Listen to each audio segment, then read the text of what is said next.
Comment négocier un contrat de mariage?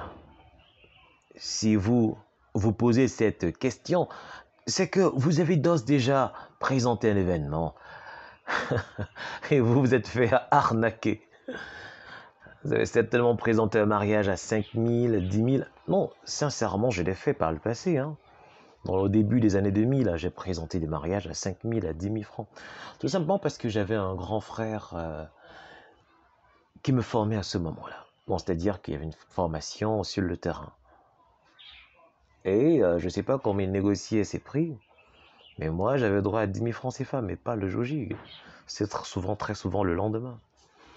Alors aujourd'hui, je ne souhaite pas que tu gagnes 10 000 francs CFA suite à la présentation d'un événement. Moi, mon souhait, c'est que tu gagnes entre 100 000 et 1 million. Ça, c'est mon souhait, mon frère ou ma soeur. Ça, c'est mon souhait.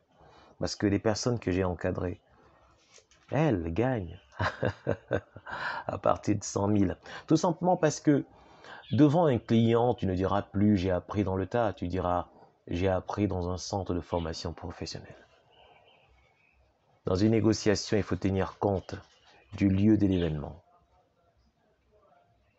du nombre d'invités,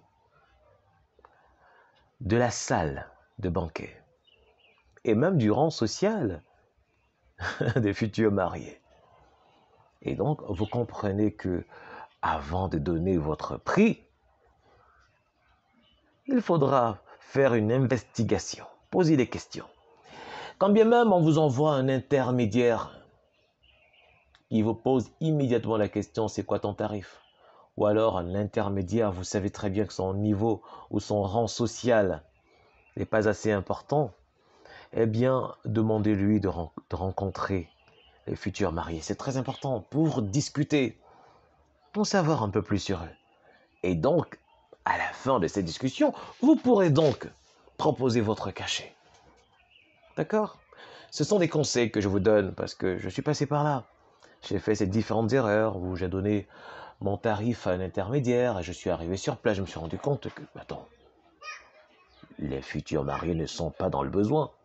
Les parents des futurs mariés également ne sont pas dans le besoin. Ils sont plutôt dans une famille hyper aisée et qu'ils recherchaient un professionnel. Et donc, je me suis vendu très, très, très moins cher. Alors, ne fais pas la même erreur. Nous en parlons très souvent durant nos formations. À la Diva Academy, nous sommes situés à Yaoundé, également à Douala. Le mois de février arrive. Il y aura beaucoup de mariages. Est-ce que tu vas en présenter un? Dis-moi, tu le feras ou pas? Pense-y. Pense-y. À très bientôt pour ton prochain cours. Je suis Paul, je suis maître des cérémonies.